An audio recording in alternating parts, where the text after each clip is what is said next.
Hello dear student, स्वागत है आप सभी का एक्सपी क्लासेस में। मेरा नाम है मुकुंद और आज से हम लोग स्टार्ट करने वाले हैं कक्षा 12 की गणित 12th मैथ एनसीईआरटी बेस्ड। और पहला अध्याय उठाते हैं संबंध एवं फलन, जो आपका पहला चैप्टर है। अध्याय 1 संबंध फलन, चैप्टर 1 रिलेशन एंड फंक्शन। ठीक है, तो अध्याय 1 संबंध फलन रिलेशन एंड फंक्शन, इसलिए मैंने आपसे कहा था कि ये जो चैप्टर है इम्पोर्टेंट भी है, क्योंकि यहाँ से आपको 10 नंबर पहले और दूसरे को मिला के 10 नंबर बनते हैं, जो मैंने लास्ट वीडियो में आपको समझाया था। इसलिए अभी इसको पढ़ना बहुत जरूरी है और अंत में भी इसको पढ़ लीजिएगा ताकि आपका एक अच्छे से रिवीजन हो जाए। समझिए, तो यहाँ पर हम लोग एक्सरसाइज 1.1 का पार्ट 1 देखने वाले हैं, जिसके अंतर्गत सभी एग्जाम्पल और जो पूरा फंडामेंटल कॉन्सेप्ट है उसको समझने वाले हैं। तो संबंध एवं फलन के अंतर्गत हम लोग पहले शुरुआत करने वाले हैं संबंध से, और यहाँ पर हम संबंध को समझेंगे। और इसके बाद सबसे ज़्यादा महत्वपूर्ण आपका संबंध के प्रकार, टाइप्स ऑफ रिलेशंस, यहाँ पर समझने वाले हैं। और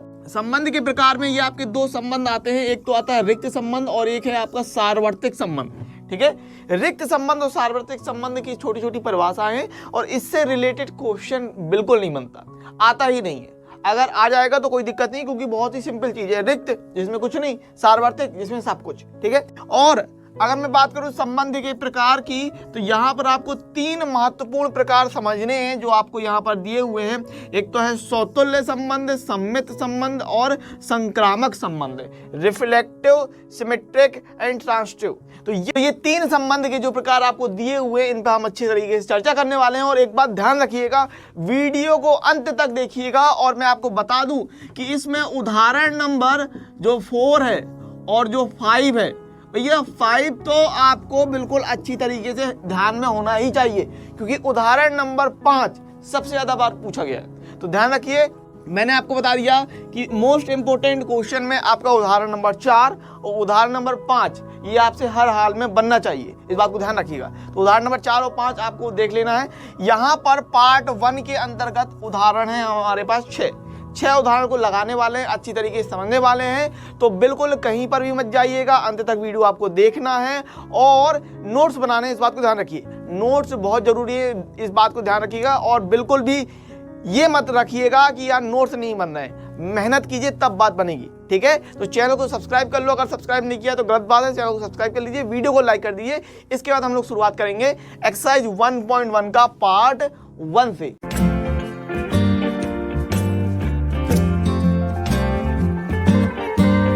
संबंध के बारे में बात करते हैं और स्टार्ट करते हैं कि यहाँ पर 2 समुच्चय आपने मान लिए। ठीक है, 2 समुच्चय इस प्रकार से ले लिए, ए ले लिया 1 2 3 4 और बी ले लिया ए बी सी डी ई। अब अगर संबंध के बारे में बात करें तो संबंध में ये होगा कि आपको कुछ कहेगा संबंध के बारे में, अगर उनका जो संबंध हो रहा है वो किस प्रकार से 2 समुच्चयों के बीच में एक रिलेशन कराना है, तो उसके लिए वो कंडीशन कुछ देगा। तो यहाँ पर आपने इस प्रकार से ले लिया कि ए क्रॉस बी जो है वो अंकों और अंग्रेजी वर्णमाला के क्रम का संयोजन है, मतलब उनके जो क्रम है एक जैसा, उसको अगर अपन मान के चल रहे हैं, यानी 1 को ए से मिला रहे हैं, 2 को बी से मिला रहे हैं, 3 को सी से मिला रहे हैं और 4 को डी से मिला रहे हैं, इस प्रकार से मिला दिया। तो यहाँ पर आपको 3 चीजें निकल के आती हैं। पहला प्रांत, सहप्रांत और परिसर। ठीक है, प्रांत, दूसरा सहप्रांत और तीसरा परिसर, ये चीजें आपको ध्यान रखनी है। ठीक है, तो इसमें आपको ये ध्यान रखना है अच्छे से कि भाई प्रांत क्या है। तो प्रांत जो होगा वो पहले घटक का या पहले समुच्चय के जो अवयव होंगे उनको अपन प्रांत बोलते हैं यहाँ पर। ठीक है, तो 1 2 3 4 हो जाएगा आपका प्रांत यानी डोमेन। तो यहाँ पर आप 1 2 3 4 कह रहे हैं प्रांत। इसके बाद सहप्रांत की बात कर लें तो जो दूसरे समुच्चय के अवयव है उनको अपन सहप्रांत बोल रहे हैं, यानी ए बी सी डी ई पूरे। ठीक है, ये पूरा जो दूसरा समुच्चय होगा उसको अपन सहप्रांत बोल देते हैं। ए बी सी डी ई, ये कहलाएगा सहप्रांत। और रेंज क्या कहलाएगी, परिसर क्या कहलाएगा, तो दूसरे समुच्चय में जितने अवयव कनेक्टेड हैं, कौन कौन कनेक्टेड है, ए बी सी और डी, ये कनेक्टेड है। तो जितने अवयव कनेक्टेड होते हैं उन्हें अपन कहते हैं परिसर। यानी परिसर क्या कहलाएगा, परिसर कहलाएगा ए बी सी और डी। तो ये आपको ध्यान रखना भाई कि प्रांत यानी डोमेन क्या है, यहाँ पर 1 2 3 4 है, कोडोमेन क्या है, A B C D E है, रेंज क्या है, ए बी सी डी है। तो ये चीज आपको सह प्रांत से पहले ध्यान रखनी है अच्छी तरीके से। संबंध से पहले अच्छी तरीके समझ लेनी है, ठीक है, कि प्रांत, सह प्रांत और परसर्ग क्या कहलाता है। ये चीज आपने कक्षा 11 में पढ़ रखी होगी, कोई दिक्कत है नहीं है। आगे बढ़ते हैं। अब यहाँ पर आप देख रहे हो कि अगर संबंध हमने बनाया तो मैंने क्या बोला कि संबंध 1 से ए में बना है, 2 से बी में बना है, 3 से सी में बना है, 4 से डी में बना। तो यहाँ पर आर बराबर रिलेशन आर ले लिया इस प्रकार से, और आप दिखा रहे हो कि 1A 2B 3C और 4D, इस प्रकार से आपने संबंध दिखा दिया, ठीक है। तो संबंध क्या है एक्चुअली में? संबंध और कुछ नहीं, समुच्चय ए से समुच्चय बी में, समुच्चय ए से समुच्चय बी में कोई संबंध आर कार्तीय गुणन ए क्रॉस बी का एक उप समुच्चय होता है, ठीक है। ये हो गई परिभाषा। रिलेशन क्या है कि दो सेट हैं ए से बी में, उनमें अगर हम कार्टेशियन प्रोडक्ट लगाते हैं, कार्तीय गुणन लगाते हैं, और कोई एक कंडीशन के आधार पे ए क्रॉस बी का एक उप समुच्चय प्राप्त होता है या ए क्रॉस बी प्राप्त होता है, तो वो आपका एक संबंध कहलाता है। तो R proper subset of A cross B, ये क्या है भाई? R proper subset A cross B, इसको आप ध्यान रख सकते हैं। ये तो वही परिभाषा है, ठीक है। पढ़ते कैसे? अब मान लीजिए संबंध जो आर दिया है, संबंध आर, इस संबंध आर के अंदर एक अवयव हमने ए बी ले लिया। क्या ले लिया? एक अवयव ए बी ले लिया। तो ये जो एक अवयव ए बी है, इसको किस प्रकार से पढ़ते हैं ये समझिए। यदि A B belongs to R है, मतलब ए बी एक जो अवयव है वो कैपिटल आर के अंदर है तो इसे ए आर बी लिखा जाता है, तथा इस ए बी से संबंध आर के द्वारा संबंध है पढ़ा जाता है। कैसे पढ़ते हैं?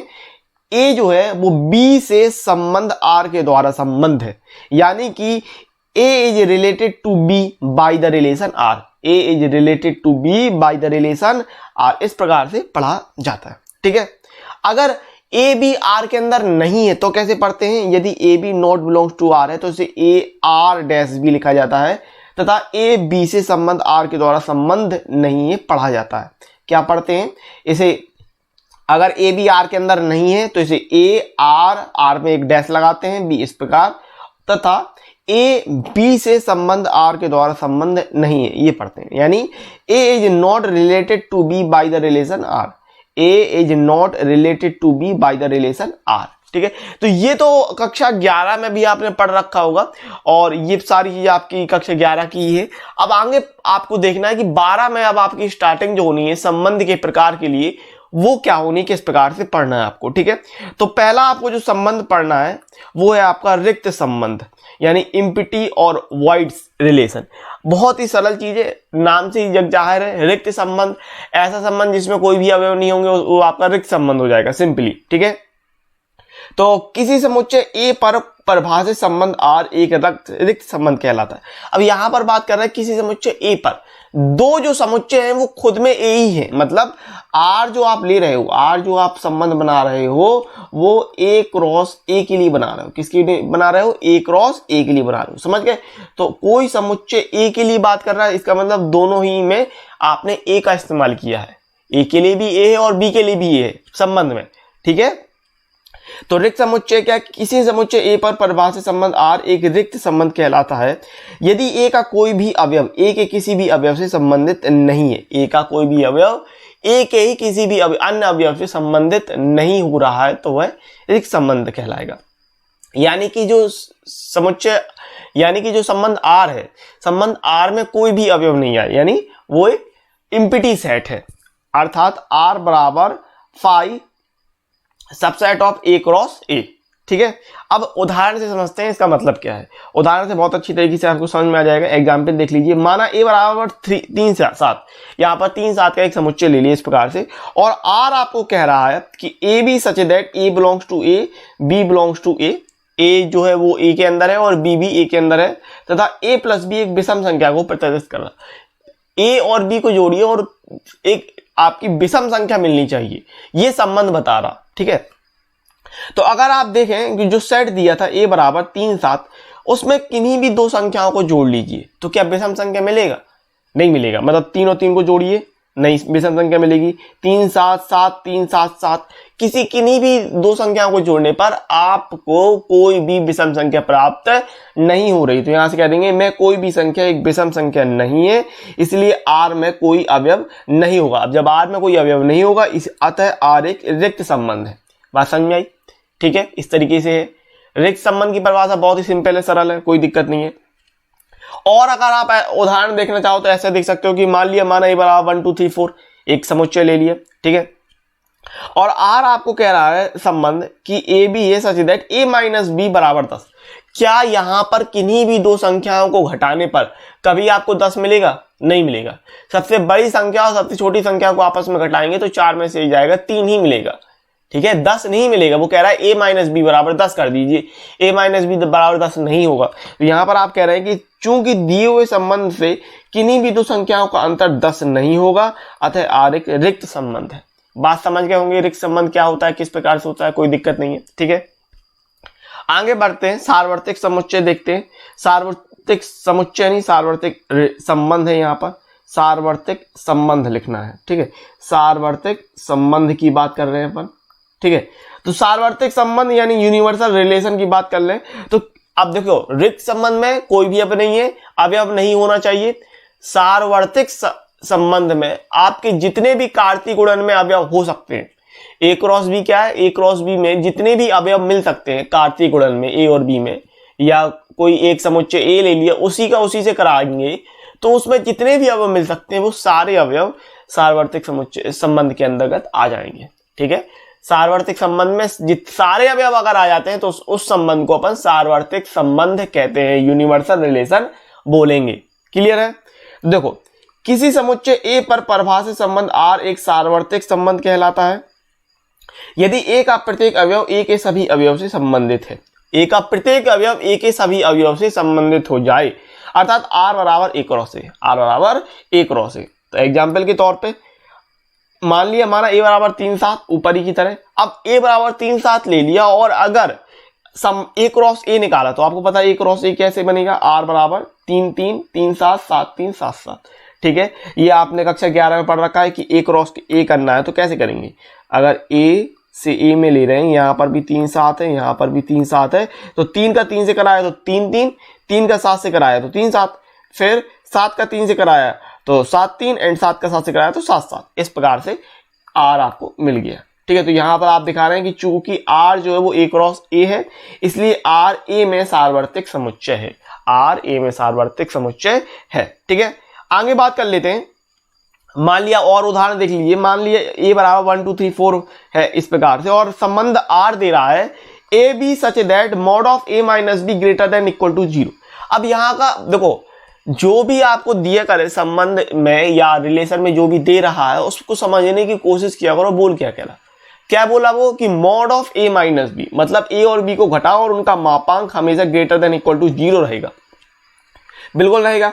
अगर आप यहाँ पर किन्हीं भी दो संख्याओं को उठा लो, 1 2 3 4 ये संख्याएं आप देख रहे हो, किन्हीं भी दो संख्याओं को उठाओ, उनका अंतर और उनका मापांक निकालो, तो चूंकि मापांक यानी मॉड लगा होने से वो वैल्यू या तो 0 आएगी या 0 से बड़ी आएगी, क्योंकि पॉजिटिव हो जाएगी। मॉड लगाने से वो संख्या आपकी धनात्मक हो जाती है। तो यहाँ पर यही बात कर रहे हैं अपन, ठीक है।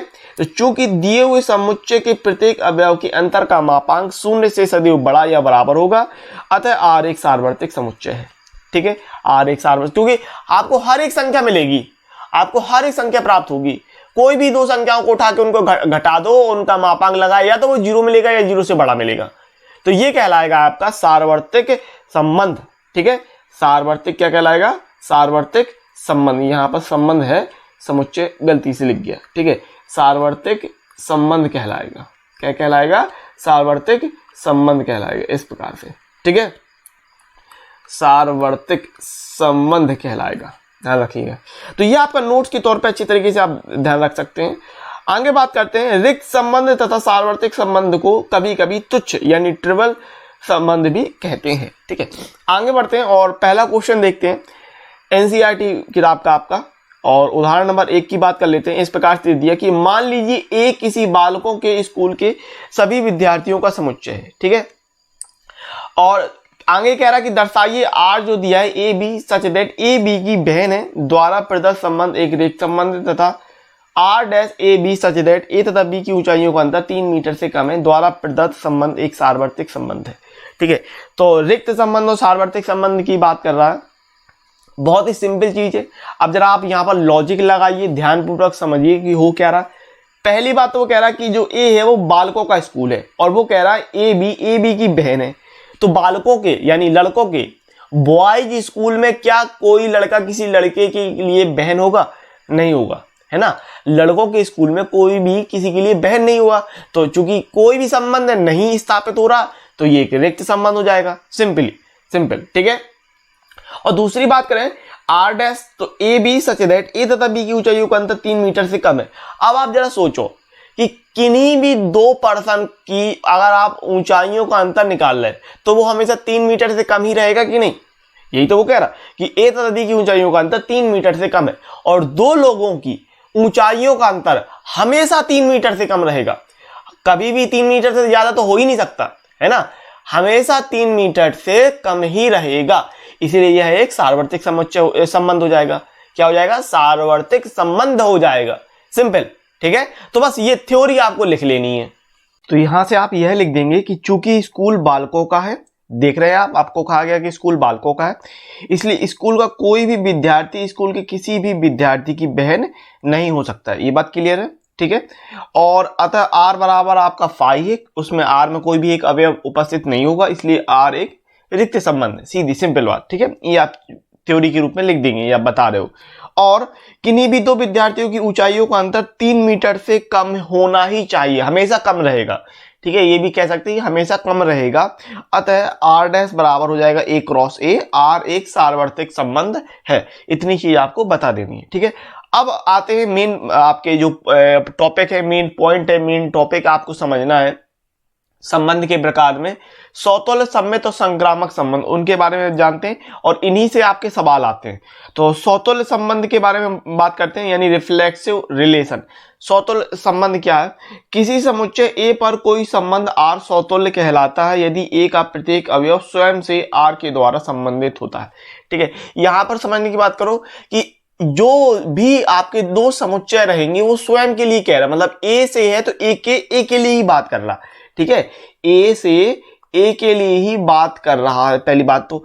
और कोई भी जो अवयव होगा वो स्वयं से स्वयं के लिए बन जाएगा। जैसे मतलब अगर ए के अंदर स्मॉल ए है तो स्मॉल ए के लिए अगर अपन बना रहे हैं तो स्मॉल ए बिलोंग्स टू, अगर कैपिटल आर का रहा है तो वो सौतुल्य के लिए बात करेगा, ठीक है, वो सौतुल्य हो जाएगा। इस प्रकार से आपको दिखाना है, समझिए एग्जाम्पल में बेहतर तरीके से समझ में आ जाएगा आपको। आगे देखें, अतः किसी समुच्चय ए पर कोई संबंध आर सौतुल्य कहलाता है यदि प्रत्येक ए बिलोंग्स टू कैपिटल ए के लिए, ए जो है वो कैपिटल ए के अंदर है के लिए A belongs to capital R हो जाए, A belongs to capital R. Example में समझिए, माना ए बराबर 1 2 3 है। अब कैपिटल ए के अंदर 1 2 3 आपके अवयव दिए हैं और कैपिटल आर के अंदर जो संबंध है उसके अंदर इस प्रकार से बन जाए 1 1 2 2 3 3 1 3 2 1, तो आर एक सौतुल्य संबंध है। यहां पर ये समझने की बात है कि अगर एक के लिए आप देख रहे हो 1 1 है, 2 के लिए 2 2 है एंड 3 के लिए 3 3 है, ये बाकी के दो हो चाहे ना हो इससे कोई फर्क नहीं पड़ता, ठीक है। आपको तो अगर ये कह रहा है अगर कैपिटल ए के अंदर मान लीजिए स्मॉल ए बी सी होता और कैपिटल आर संबंध के अंदर वो इस प्रकार से ए बी बी एंड सी बना देता तो ये जो आर होता ये एक सौतुल्य संबंध कहलाता। बात समझ में आ गई? अगर जो दिया है तो उसके जो अवयव है उनके लिए ज्यों का त्यों बन जाए तो वह एक सौतुल्य संबंध हो जाएगा, ठीक है। जैसे यहां पर देख लीजिए, अगर आर डैश मान लिया आपने कि 1 1 3 3 2 1 और 3 2 दिया, इस प्रकार से दे दिया, तो यहां आप देख रहे हो कि एक के लिए 1 1 दिया है और 3 के लिए 3 3 दिया है, लेकिन जो 2 है उसके लिए 2 2 नहीं दिया, ठीक है, 2 2 नहीं दिया है। इसका मतलब जब 2 एंड 2, ये चूंकि 2 2 not belongs to R dash है इसलिए आर डैश एक सौतुल्य संबंध नहीं है। क्लियर हो गई बात? जो अवयव दिए होंगे उनके पूरे के लिए सेम टू सेम बनना चाहिए तो वो सौतुल्य होगा, अन्यथा नहीं होगा। आगे बात करते हैं, और ये सारी परिभाषाएं आपको अच्छे से याद होनी चाहिए। सौतुल्य क्या होगा, सम्मित क्या होगा, संक्रामक क्या होगा। सम्मित की बात कर लेते हैं। सम्मित संबंध यानी सिमेट्रिक रिलेशन। तो सिमेट्रिक रिलेशन क्या है कि मान लीजिए अगर कोई संबंध आर के अंदर ए बी बना रहा है, क्या बना रहा है, ए बी, और आर के अंदर ही आपको बी ए भी मिल जाए, ए बी है, ध्यान रखिएगा, क्या क्या कह रहा है कि ए बी है और आपको बी ए भी मिल जाए तो वह कहलाता है सम्मित संबंध। परिभाषा देखते हैं कि किसी समुच्चय ए पर कोई संबंध आर सम्मित कहलाता है। किसी समुच्चय ए पर कोई संबंध आर सम्मित कहलाता है। कब कहलाता है? यदि A B belongs to capital A, जो समुच्चय है सेट है उसके अंदर दो अवयव ए बी दिए के लिए अगर A B belongs to R है, A B belongs to R है, implies that B A belongs to R प्राप्त होता है। अगर ए बी है और बी ए मिल जाए तो वह एक सम्मित संबंध कहलाता है। देखिए एग्जाम्पल समझते हैं। माना ए बराबर 1 2 3 4, ठीक है, ए में 1 2 3 4 दिए हैं आपको और कैपिटल आर संबंध के अंदर दे दिए इस प्रकार से 1 3 1 4 3 1 2 2 एंड 4 1 इस प्रकार से दे दिया है, ठीक है। तो यहां समझने की कोशिश कीजिए। देखिए ये 1 3 है तो 1 3 के लिए 3 1 है, बिल्कुल 1 4 है तो 1 4 के लिए 4 1 है एंड 2 2 के लिए तो 2 2 स्वयं का ही रहेगा, तो इससे कोई फर्क नहीं पड़ेगा। तो यहां देख रहे हो कि 1 3 के लिए 3 1 है, 1 4 के लिए 4 1 है, तो आप कह रहे हैं कि R एक सम्मित संबंध है। क्या है? R एक सम्मित संबंध बता रहे हो आप, ठीक है। और R डैश देखो 1 1 2 2 3 3 1 3, तो यहां आपने गौर किया कि ये 1 3 है और 1 3 के लिए 3 1 होना चाहिए, जो कि नहीं दिया है, 3 1 नहीं दिया चूंकि 1 3 बिलोंग्स टू R डैश, लेकिन 3 1 not belongs to R dash, इसलिए R डैश सम्मित संबंध नहीं है। मतलब उसका उल्टा हो जाए, अगर ए बी है तो बी ए मिल जाए, अगर सी डी है तो डी सी मिल जाए, इस प्रकार से है तो सम्मित संबंध होगा, ठीक है। आगे बात करते हैं और कोई भी दिक्कत होती है तो फिर से मेरी बात को सुनना है, ठीक है। हाँ, संक्रामक संबंध देखते हैं, यानी ट्रांसटिव रिलेशन। तो संक्रामक संबंध क्या है कि किसी समुच्चय ए पर कोई संबंध आर संक्रामक कहलाता है यदि A B C belongs to capital A के लिए। सौतुल्य में देखा आपने केवल एक चीज थी, small A belongs to capital A कह रहा था। सम्मित में दो चीजें, A B belongs to capital A, संक्रामक में तीन चीजों गई थी, A B C belongs to capital A, ठीक है। तो अगर A B C belongs to capital A है तो यहां पर आप देख रहे हो कि A B belongs to R हो जाए, B C belongs to R हो जाए। अगर दो चीजें दी हैं तो फिर ए सी बिलोंग्स टू आर मिल गया तो वह है आपका संक्रामक संबंध हो जाएगा, ठीक है। गौर कीजिएगा यहां पर A B belongs to R और B C belongs to R में यहां पर जो इसका दूसरा और इसका पहला, ये दोनों जो चीजें कॉमन है इनको हटा देंगे, ये बी और बी हटा दिया और किसको ले लेंगे, ये ए और सी को ले लेंगे। ये ए यहां से उठाया और यहां से सी उठाया और ए सी बिलोंग्स टू आर दिखा दिया। अगर ये चीज हो रही है तो वो जो संबंध होगा वो संक्रामक संबंध कहलाएगा, ठीक है।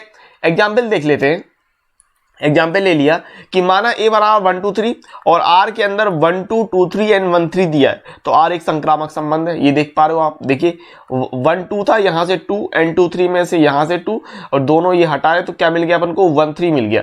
और 1 3 मिल रहा है तो हम कह रहे हैं कि आर एक संक्रामक संबंध है, ठीक है। और आर डैश देख लो, जैसे यहाँ 1 3 दिया, 3 2 दिया तो यहाँ 1 1 दे दिया, लेकिन होना क्या चाहिए समझिए, यहाँ 1 3 था, ये 3 2 था, तो यहां से अगर 3 3 हटाएंगे तो अपन के पास होना चाहिए था 1 एंड 2, लेकिन दिया है 1 1, तो ये फिर संक्रामक संबंध नहीं कहलाएगा, आर डैश संक्रामक संबंध नहीं कहलाएगा, ठीक है ना।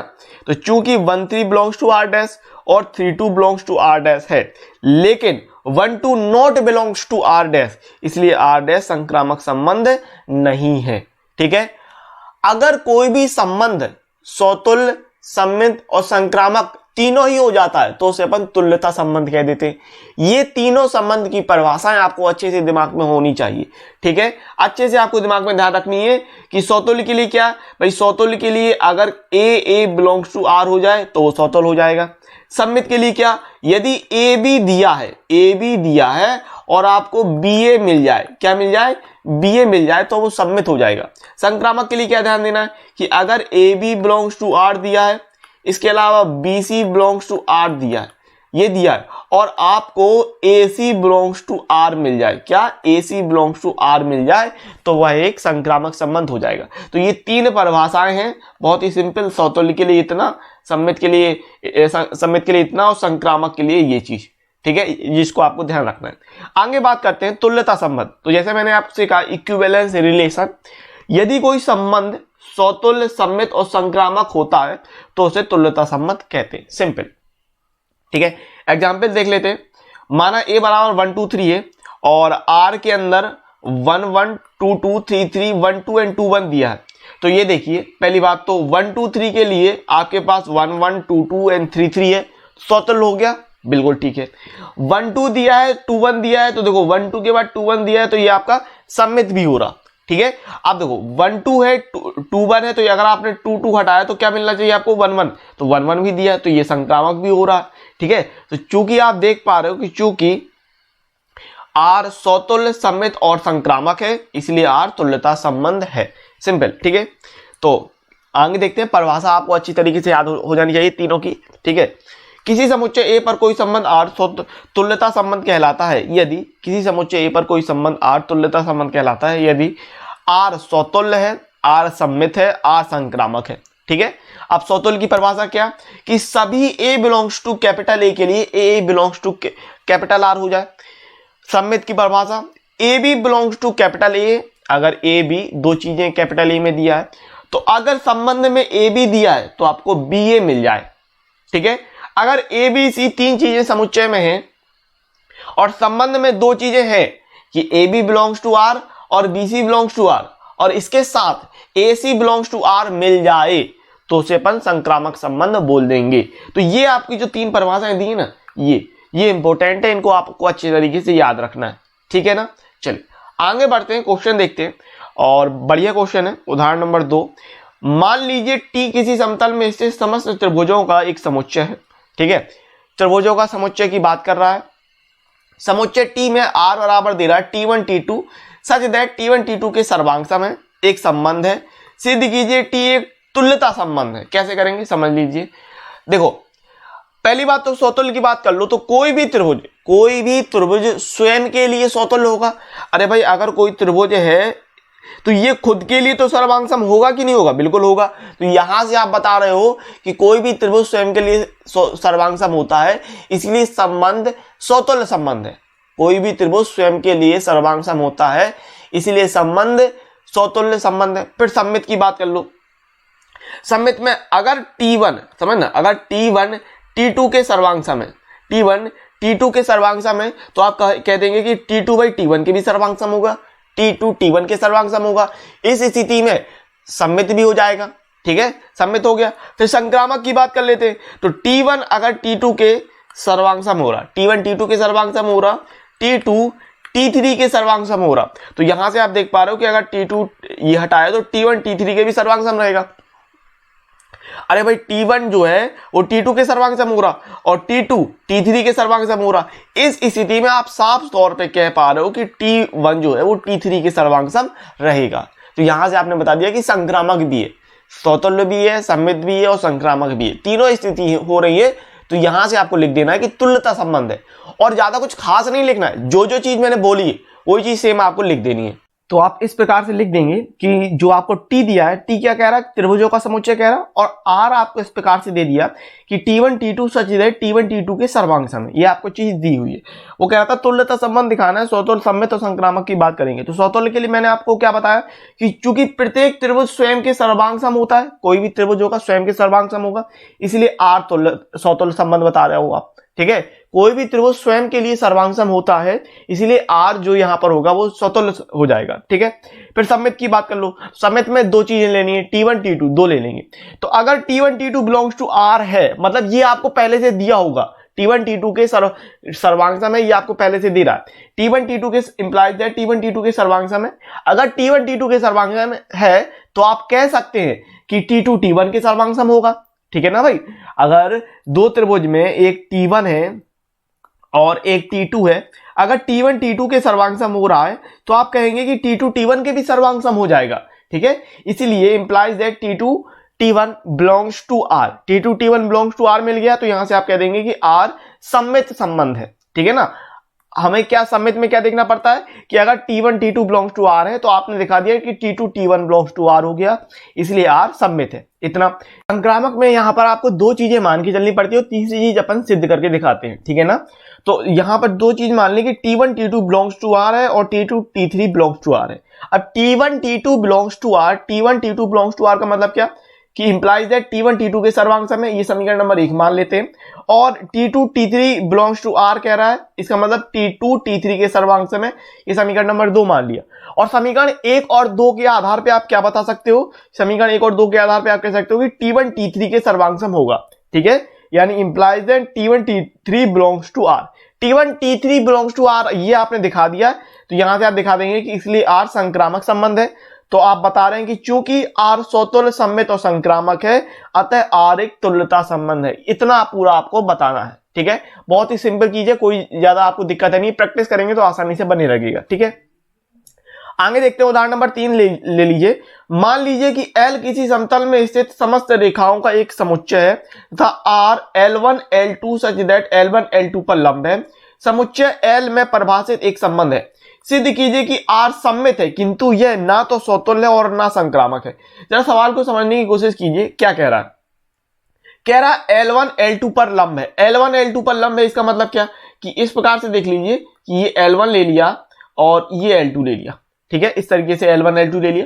तो यहां पर अगर कोई एक रेखा की बात करें, देखो समतुल्य के लिए आपको एक ही चीज लेनी पड़ती है। ठीक है, समतुल्य के लिए अगर आपने एक लाइन ले ली, ठीक है, तो कोई एक लाइन स्वयं पर कभी लंब होगी? कोई भी लाइन स्वयं पर कभी लंब नहीं होगी, वो तो सिंगल लाइन है ना। तो कोई भी लाइन स्वयं पर लंब नहीं होगी, इसका मतलब समतुल्य नहीं है। ठीक है, सममित की बात कर लो तो सममित में देख पा रहे हो, अगर L1 L2 पर लंब आप देख पा रहे हो तो L2 L1 पर भी लंब है, ये दोनों आपस में लंब है तो सममित है। अब अगर संक्रामक की बात कर लें तो L1 ये ले लिया और L2 इस पर लंब दिखा दिया और L3 आपने इस प्रकार से दिखा दिया कि L1 L2 पर लंब है और L2 L3 पर लंब है, इस तरीके से। लेकिन अगर हम बात करें L1 और L3 की तो ये आपस में लंब नहीं हो रही बल्कि समांतर हो रही है। L1 और L3 की अगर आप बात कर रहे हैं तो ये आपस में लंब नहीं होकर समांतर हो रही हैं।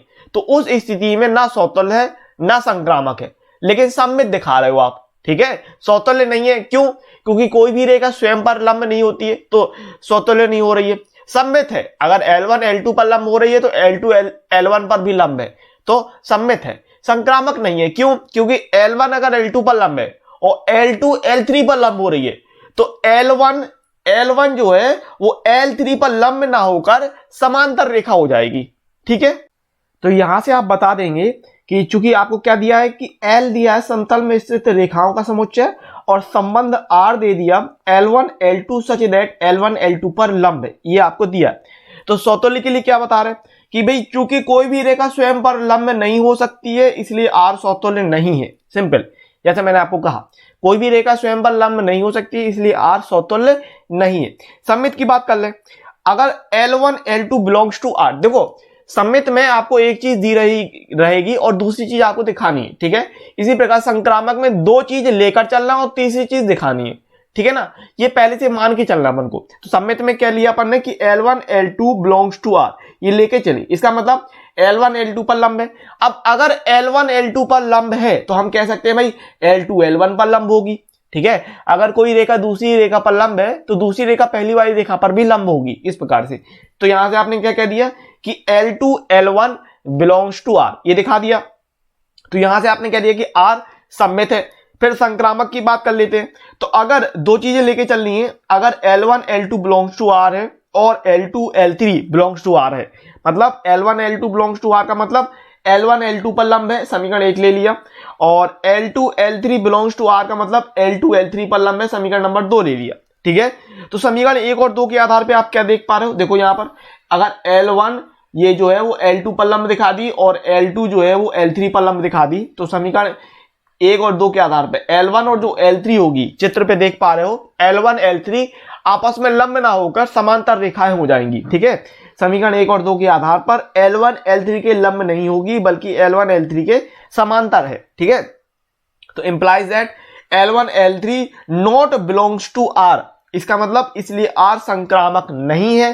संक्रामक नहीं है तो आपको जो सिद्ध करना था कि अतः सिद्ध है कि R सममित है परंतु ना तो समतुल्य है और ना संक्रामक है, समतुल्य और संक्रामक नहीं है, हेंस प्रूव्ड, जो अपन को सिद्ध करना था। ठीक है, अगले क्वेश्चन की तरफ बढ़ते हैं। उदाहरण नंबर 4 देखते हैं। सिद्ध कीजिए कि समुच्चय 1 2 3 में R बराबर दिया है 1 1 2 2 3 3 1 2 2 3 द्वारा प्रदत्त संबंध समतुल्य है परंतु ना तो सममित है और ना संक्रामक है। तो भैया एक चीज देखो, यहां पर समुच्चय में 1 2 3 दिया, तो 1 2 3 की में 1 के लिए 1 1 है, 2 2 है एंड 3 3 है, तो समतुल्य तो हो गया भाई, समतुल्य हो गया। अब देखो अगर यहां पर 1 2 दिया तो 1 2 का उल्टा 2 1 होना चाहिए, 2 1 नहीं दिया है, जब 2 1 नहीं है तो सममित नहीं है।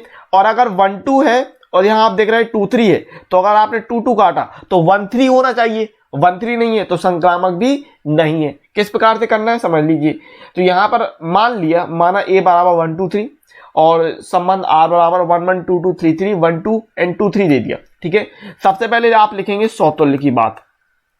सौतुल्य में तो सौतुल्य के लिए क्या दिखा रहे हैं कि चूंकि a बराबर आपने ले लिया 1 2 3 इस प्रकार से दिया, और r में आपने देखा कि 1 1 बिलोंग्स टू r है, 2 2 बिलोंग्स टू r है, और 3 3 बिलोंग्स टू r है, इसलिए r सौतुल्य है, r सौतुल्य संबंध है। ये तो बात हो गई सौतुल्य की, ठीक है। फिर सममित की बात कर लेते हैं। सममित, तो सममित में कैसे दिखाना है कि देखो चूंकि 1 2 दिया था, यहां पर आप देख रहे हो कि चूंकि 1 2 बिलोंग्स टू r, लेकिन क्या नहीं है 2 1 not belongs to r, 2 1 not belongs to r, इसलिए r सममित नहीं है, ठीक है। r सममित नहीं है, ठीक है। संक्रामक की बात कर लेते हैं। संक्रामक देख लीजिए, संक्रामक में अगर अपन बात करते हैं तो क्या दिया भाई, देखो 1 2 दिया है, 2 3 दिया है, तो यहां पर अपन क्या दिखा रहे हैं कि चूंकि 1 2 बिलोंग्स टू r और 2 3 बिलोंग्स टू r है, ठीक है, ये दिया है, सवाल में दिया है। लेकिन अगर 1 2 है 2 3 है तो क्या और होना चाहिए था, 1 3 और होना चाहिए था, लेकिन 1 3 नॉट बिलोंग्स टू r, इसलिए r संक्रामक नहीं है, r संक्रामक नहीं है। तो यो अपन को सिद्ध करना था, यहां से कर दिया कि अतः सिद्ध है r सौतुल्य है परंतु सममित और संक्रामक नहीं है। तो इस तरीके से आप लिख दे रहे हैं कि अतः सिद्ध है कि r सौतुल्य है परंतु सममित और संक्रामक नहीं है, ठीक है। अगले क्वेश्चन की तरफ बढ़ते हैं। उदाहरण नंबर 5, ये कह रहा सिद्ध कीजिए कि पूर्णांकों के समुच्चय z में। अब पूर्णांकों के समुच्चय z में, अब पूर्णांक क्या होते हैं ध्यान रखिए कि 0 के राइट साइड में पॉजिटिव संख्या और लेफ्ट साइड में निगेटिव संख्या है, यही होता है पूर्णांक यानी इंटीजर। 0 प्लस की संख्या और निगेटिव की संख्या, और पूर्णांक में ध्यान रखिएगा कि दशमलव और भिन्न वाली संख्या नहीं आती है, ठीक है। समुच्चय z में r बराबर दे दिया ए बी सच दैट संख्या 2 a माइनस बी को विभाजित करती है द्वारा प्रदत्त संबंध एक तुल्यता संबंध है। वेरी वेरी इंपोर्टेंट क्वेश्चन है, वेरी वेरी इंपोर्टेंट क्वेश्चन है, आप बिल्कुल टिक मार्क लगा लीजिए वेरी वेरी इंपोर्टेंट के लिए इस वाले सवाल को कई दफा पूछा गया। अब यहां सवाल में होता क्या है कि यहां पर 2 की जगह या तो वो 7 कर देगा या 5 कर देगा या m कर देगा, कुछ भी कर सकता है, ठीक है। 2 के स्थान पे वो 7 5 m इस तरीके से सवाल पूछा गया है, कोई दिक्कत नहीं है, सवाल को समझना है क्या हो रहा है, ठीक है। देखिए अब सौतुल्य की अगर बात करें तो सौतुल्य में देखो, सौतुल्य में एक ही चीज होती है, तो यहां पर a और a लेते हैं, इस बात को ध्यान रखना, ठीक है, एक ही चीज लेते हैं। तो अगर a माइनस बी, a के स्थान पे a रखना है और b के स्थान पे भी a ही रखना है, तो अगर आप a माइनस a करोगे तो a माइनस a करने पर 0 मिलेगा, और 0 में 2 का भाग जाता है, 0 में 2 का भाग जाता है तो सौतुल्य हो गई, पहली बात तो हो गई, सौतुल्य दिखा दिया। फिर सममित की बात करें तो सममित में एक चीज होती है दूसरी चीज दिखा देते हैं, तो इसका मतलब क्या कि अगर a माइनस बी 2 से डिवाइड है, a माइनस बी में 2 का भाग जा रहा है, तो यहां से आप दिखा सकते हो अगर माइनस कॉमन ले लो तो ये हो जाएगा b माइनस ए अपॉन 2, तो यहां से माइनस को हटा दोगे और b माइनस ए, माइनस को हटा देना और b माइनस ए अपॉन 2, यानी b माइनस ए में भी 2 का भाग जाएगा, ठीक है, तो सममित हो गया। अब समझो कैसे, मान लो 4 माइनस 2 ले लिया, ठीक है, 4 माइनस 2 ले लिया बटे 2 किया, तो 4 अच्छा यहां पर अपन संख्या वो लेंगे जिसमें पहली कंडीशन हो रही हो, पहली कंडीशन लागू हो रही हो। ऐसा नहीं आप यहां ये नहीं दिखा सकते कि 5 माइनस आपने 2 ले लिया, अब यहां पर 3 आया जिसमें 2 का भाग नहीं जा रहा, ऐसा नहीं करना, आपको तो वो लेना है जिसमें 2 का भाग, जिसको घटाने पर 2 का भाग जाएगा।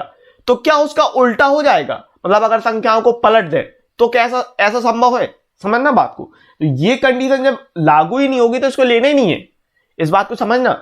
कई लोगों के दिमाग में ये आएगा कि सर 5 माइनस 1 बराबर 4 ले लिया अपॉन 2, तो ये तो हो रहा है ना, आप वो क्यों नहीं ले रहे जिसमें जैसे कह दिया जाए कि 7-2 ले लो, अब तो नहीं जा रहा सब डिवाइड, ये 7 भी पूर्णांक है और 2 भी पूर्णांक है, तो आपको तो ऐसी चीज लेनी ही नहीं है। मतलब क्या कि पहली कंडीशन सममित में क्या होता है कि पहली कंडीशन लेके चलनी है और दूसरी कंडीशन दिखा देनी है, यानी ए और बी लेके चलना है और बी और ए लेके दिखा देना है, ठीक है। इसी प्रकार संक्रामक में दो चीजें लेके चलेंगे और तीसरी चीज दिखा देंगे, समझना बात को। तो यहां पर वही चीज कह रहे हैं कि अगर 4-2 में 2 का भाग जाएगा, बिल्कुल जाएगा। तो अगर आपने यहां पर कर दिया 2-4, तो अब यहां से जो मिलेगा माइनस का 2, इसमें भी 2 का भाग जाएगा, ठीक है। अगर 4-2 में 2 का भाग जा रहा है तो 2-4 में भी 2 का भाग जाएगा। इसका मतलब क्या कि अगर a माइनस बी में 2 का भाग जा रहा है तो b माइनस ए में भी 2 का भाग जाएगा, सिंपल। अब बात कर लेते हैं संक्रामक की। तो देखो संक्रामक में क्या कि अगर a माइनस बी में 2 का भाग जाएगा और b माइनस सी में 2 का भाग जाएगा, अगर a माइनस बी में और b माइनस सी में 2 का भाग जा रहा है तो बस आपको करना क्या है कि इन दोनों को जोड़ देना है। तो अगर जोड़ दोगे तो a minus B plus B minus C और प्लस बी और माइनस बी कट जाएगा, यहां से बचेगा a माइनस सी, इसमें भी 2 का भाग जाएगा, सिंपल। अब समझ लो कैसे। मान लो अपने ले लिया 6, तो अगर 6-4 लिया, अगर आपने ले लिया 6-4-2 ये संख्या ले ली, तो 6-4 करो, यहां से 2 मिलेगा, इसमें 2 का भाग जाएगा। 4-2 करो, इसमें 2 मिलेगा, यहां पर भी 2 का भाग जाएगा, है ना। तो अगर आपने 6 और 2 को घटाया, 6-2 किया, या फिर 6-4 प्लस 4-2, इस प्रकार से ये a माइनस बी है, ये b माइनस सी है, a minus B, b minus C, और उन दोनों को जोड़ दिया तो +4 कट गया, 6-2 यानी 4/2, इसमें भी 2 का भाग जाएगा, सिंपल, ठीक है। तो इस तरीके से आपको लिख देना। प्रॉपर तरीके से कैसे लिखना है वो समझते हैं। तो किस प्रकार से आपको लिखना है मैंने आपको बता दिया, वेरी इंपॉर्टेंट क्वेश्चन है, ध्यानपूर्वक देखिएगा। 2 के स्थान पे हम 5, 7 या m करके भी आप सवाल पूछा गया है, ठीक है। 2 के स्थान पे 7 भी पूछा गया है, 2 के स्थान पे 5 करके भी पूछा गया है, और इंपॉर्टेंट सवाल है। पुराने पेपरों को आप उठा के देखिए तो आपको पता चलेगा कि ये सवाल आया है कई दफा। तो पूर्णांकों के समुच्चय z में ये आपको दे रखा है कि r बराबर ए बी सच दैट संख्या 2a माइनस बी को विभाजित करती है, यानी a और b को घटाएं, a माइनस बी करें और उसमें 2 का भाग जा रहा है, ये सवाल कह रहा है, ठीक है। तो स्वतुल्य के लिए क्या कर दिखाओगे, और आपको सब कुछ नहीं दिखाना, जैसे मैंने आपको बताया कि संख्या करके आपको दिखाने की जरूरत नहीं है, पूरी परिभाषा के तौर पे आप दिखाओगे। कैसे, इसको बोलते हैं फॉर ऑल, ये जो उल्टा ए होता है ना, ये जो उल्टा ए, इसको बोलते हैं अपन फॉर ऑल, यानी प्रत्येक, ठीक है, या सभी के लिए, प्रत्येक या सभी के लिए बोलते हैं। तो for all A belongs to Z में, for all A belongs to Z में, यानी पूर्णांक के अंतर जितनी भी संख्याएं आती हैं सबके लिए। अगर आप देखो तो a माइनस ए, किसी भी संख्या को स्वयं में घटाओगे तो 0 मिलेगा, और 0 में 2 का भाग जाता है, a माइनस ए बराबर 0, जो कि 2 से विभाजित है, तो इसीलिए r स्वतुल्य है, पहली कंडीशन। फिर सममित की बात कर लो, माना a b belongs to z में, 2 संख्याएं ले ली a और b, कोई भी 2 संख्याएं, अगर इस प्रकार से कि यदि a b belongs to r, मतलब ये r के अंदर पहले से हैं, ठीक है, तो a b belongs to r का मतलब implies that a minus B 2 से विभाजित है। अब माइनस कॉमन निकाल लो, माइनस कॉमन निकाला तो माइनस b माइनस ए 2 से विभाजित है। अब माइनस को अगर आप हटा भी दोगे तो b माइनस ए भी 2 से विभाजित होगा, implies that B A belongs to r। ये चीज मैंने आपको समझाई थी। कैसे कि मान लो अगर लिखा है 13 माइनस 9, 13 माइनस 9 4 आता है, जो कि 2 से डिवाइड हो रहा। अगर आप 9 माइनस 13 करोगे तो यहां से -4 मिलेगा, इस -4 में भी 2 से 2 का भाग जाएगा, ठीक है, इस -4 में भी 2 का भाग जाएगा। तो बस यही चीज आप दिखा रहे हो कि b minus A belongs to r, b minus A belongs to r। तो यहां से आपने क्या कह दिया कि r, इसलिए r सममित है, r क्या है, सममित है। संक्रामक की बात कर लेते हैं, माना ए बी सी, अब संक्रामक में 3 चीजें लेनी है, ध्यान रखना, A B C belongs to Z में, यदि ए बी और संक्रामक में 3 चीजें समुच्चय के अंदर होती हैं, 2 चीज संबंध में लेते हैं और तीसरी चीज संबंध में दिखा देते हैं, ठीक है। तो A B belongs to R है, ये ले लिया, और B C belongs to R है, ये दो चीजें ले ली। तो अगर A B belongs to R है, इसका मतलब ए माइनस बी 2 से विभाजित है, और B C belongs to R है, इसका मतलब बी माइनस सी 2 से विभाजित है। इसको समीकरण 1 और 2 माना और समीकरण 1 और 2 को जोड़ दिया समीकरण 1 + 2 से। अब समीकरण 1 + 2 को जोड़ देना है, तो यहाँ पर देखो ए माइनस बी और बी माइनस सी को आप जोड़ रहे हो, तो A minus B plus B minus C 2 से विभाजित होगा, और यहां पर क्या होगा, ये माइनस का बी प्लस का बी कट जाएगा, तो आप यहां से कह रहे हैं इंप्लाइज दैट ए माइनस सी भी 2 से विभाजित है, भी 2 से विभाजित हो जाएगा, इसलिए आर संक्रामक है। तो यहां से आपने दिखा दिया कि चूंकि आर समतुल्य सम्मित तो संक्रामक है, अतः आर तुल्यता संबंध है, इक्विवेलेंस रिलेशन आप दिखा रहे हो, ठीक है ना। तो इस तरीके से करना था। अब यहां पर अगर 2 की जगह वो 5 भी कह देता या 7 कह देता तो कोई अंतर नहीं आता। 2 के स्थान पे आप 5 लिख दीजिए, 7 लिख दीजिए, और पूरा का जो कहते हो सवाल कर दीजिए। और यहां पर प्रैक्टिस मेन है, प्रैक्टिस करेंगे। देखो ये सवाल होते हैं थ्योरी वाले, इनमें ज्यादातर थ्योरी होती है। यहाँ पर 2 + 2 = 4 नहीं कर रहे हो, कैलकुलेशन ज्यादा है नहीं है, थ्योरी सवाल है, तो थ्योरी को अच्छी तरीके से समझिएगा। अगले सवाल की तरफ बढ़ते हैं। क्या कह रहा है, उदाहरण नंबर 6 देखिए कि मान लीजिए कि समुच्चय ए बराबर 1 2 3 4 5 6 7 में आर बराबर दे दिया ए बी सच दैट ए तथा बी दोनों ही या तो विषम है या सम है। मतलब सम और सम आपस में रिलेट कर रहे हैं, और विषम संख्या आपस में रिलेट कर रही है, ठीक है। द्वारा परिभाषित एक संबंध है, सिद्ध कीजिए आर एक तुल्यता संबंध। आपको बताना है कि जो आर है वो तुल्यता संबंध बना रहा। साथ ही सिद्ध कीजिए कि उप समुच्चय 1 3 5 7 के सभी अवयव एक दूसरे से संबंधित हैं, और उप समुच्चय 2 4 6 के सभी अवयव एक दूसरे से संबंधित हैं, परंतु उप समुच्चय 1 3 5 7 का कोई भी अवयव उप समुच्चय 2 4 6 के किसी भी अवयव से संबंधित नहीं है। पहले तो सवाल समझो, आपको समुच्चय दे दिया ए बराबर 1 2 3 4 5 6 7, और संबंध दे रहा है आर क्या, कि ए तथा बी दोनों या तो विषम है या सम है। मतलब सम से कनेक्टेड है और विषम से कनेक्टेड है। इस स्थिति में आप जो संबंध बनाओगे वो किस प्रकार से बना सकते हो, तो पहली बात दिया है 1 2 3 4 5 6 7 समुच्चय, और संबंध दे दिया ए तथा बी दोनों या तो विषम है या सम है। तो अगर आप संबंध बनाओगे तो 1 का 1 से कनेक्शन दिखाओगे, 1 का 3 से, 1 का 5 से, 1 का 7 से, यानी सम संख्या के साथ कनेक्टेड होगी और विषम संख्या के साथ कनेक्टेड दिखा दोगी, ठीक है।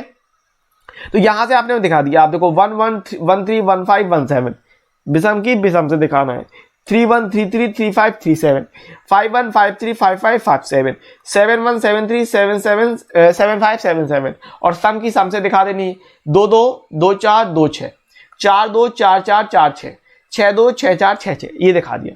तो यहां देखो स्वतुल्य की बात कर लो, तो देखो ए दिया था 1 2 3 4 5 6 7, तो देखो 1 1 है बिल्कुल, 2 2 है, 3 3 है, 4 4 है, 5 5 है, 6 6 है, एंड 7 7 है। स्वतुल्य हो गया बिल्कुल। अब किसी भी एक चीज को उठा लो तो और उसका देख लो दूसरा रेप्लिकेट है कि नहीं, सम्मित के लिए उसका दूसरे का उल्टा हो रहा कि नहीं हो रहा, देख लो। जैसे अगर आपने 1 3 लिया तो देखो 3 1 है, बिल्कुल है।